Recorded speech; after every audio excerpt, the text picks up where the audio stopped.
தமிழ்நாடு முதலமைச்சர் மு.க.ஸ்டாலின் அறிவுறுத்தலின்படி தமிழ்நாடு துணை முதலமைச்சர் உதயநிதி ஸ்டாலின் வழிகாட்டுதலின்படி கேஸ் சிலிண்டர் தட்டுப்பாட்டை போக்கிட தவறிய ஒன்றிய அரசை கண்டித்து திமுக கூட்டணி சார்பில் கண்டன ஆர்ப்பாட்டம்.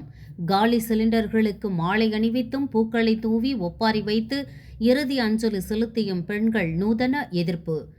மத்திய கிழக்கில் போர் பதற்றம் நீடித்து வரும் சூழலில் கச்சா எண்ணெய் எரிவாயு ஏற்றி வரும் கப்பல்கள் ஆங்காங்கே நிறுத்தப்பட்டு உள்ளதால் இந்தியாவிற்கு கப்பல்களின் வருகை தடைப்பட்டுள்ளது. இதனால் எரிவாயு தட்டுப்பாடு ஏற்பட்டுள்ளது. நாடு முழுவதும் வணிக பயன்பாட்டிற்கான எரிவாயு சிலிண்டர் விநியோகம் நிறுத்தப்பட்டுள்ளதால் பல்வேறு நகரங்களில் உணவகங்கள் பாதிப்பை சந்தித்து வருகின்றன. தமிழ்நாட்டுக்கு திட்டங்களும் இல்லை, அடுப்பு எரிக்க கேஸ் சிலிண்டரும் இல்லை. தமிழ்நாட்டை தொடர்ந்து வஞ்சித்து வரும் ஒன்றிய அரசையும் அதன் அடிமை கூட்டணியையும் கண்டித்து மத சார்பற்ற முற்போக்கு கூட்டணி சார்பில் இன்று மாநிலம் தழுவிய ஆர்ப்பாட்டம் நடைபெற்று வருகிறது. இதன் ஒரு பகுதியாக திருவள்ளூர் மாவட்டம் ஜனப்பன் சத்திரம் கூட்டு சாலையில் கண்டன ஆர்ப்பாட்டம்.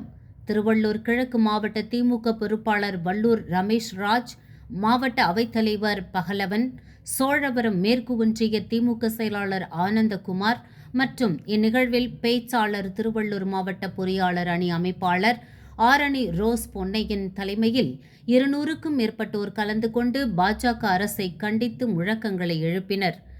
ஆர்ப்பாட்டத்தில் காலி சிலிண்டர்களுக்கு மாலை அணிவித்தும் பூக்களை தூவி ஒப்பாரி வைத்து இறுதி அஞ்சலி செலுத்தியும் பெண்கள் நூதன முறையில் தங்களது எதிர்ப்பை பதிவு செய்தனர்.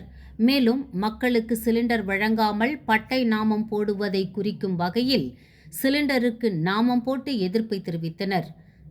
தவறான வெளியுறவு கொள்கையால் சமையல் எரிவாயு தட்டுப்பாடு ஏற்பட்டுள்ளதாக ஆர்ப்பாட்டத்தில் குற்றம் சாட்டினர். இந்தியாவில் ஏற்பட்டுள்ள கேஸ் சிலிண்டர் தட்டுப்பாட்டை போக்கிட ஒன்றிய பாஜக அரசு விரைந்து நடவடிக்கை எடுத்திட வேண்டும் என ஆர்ப்பாட்டத்தில் வலியுறுத்தப்பட்டது. இந்த ஆர்ப்பாட்டத்தில் காங்கிரஸ், கம்யூனிஸ்ட், விசிக உட்பட கூட்டணி கட்சியினர் கலந்து கொண்டு தமிழ்நாட்டிற்கு திட்டங்களையும் நிதி ஒதுக்காமல் வஞ்சித்து வரும் பாஜக அரசுக்கு எதிராக முழக்கங்களை எழுப்பினர். நியூஸ் 21 செய்திகளுக்காக செய்தியாளர் ஆர். கார்த்திக்.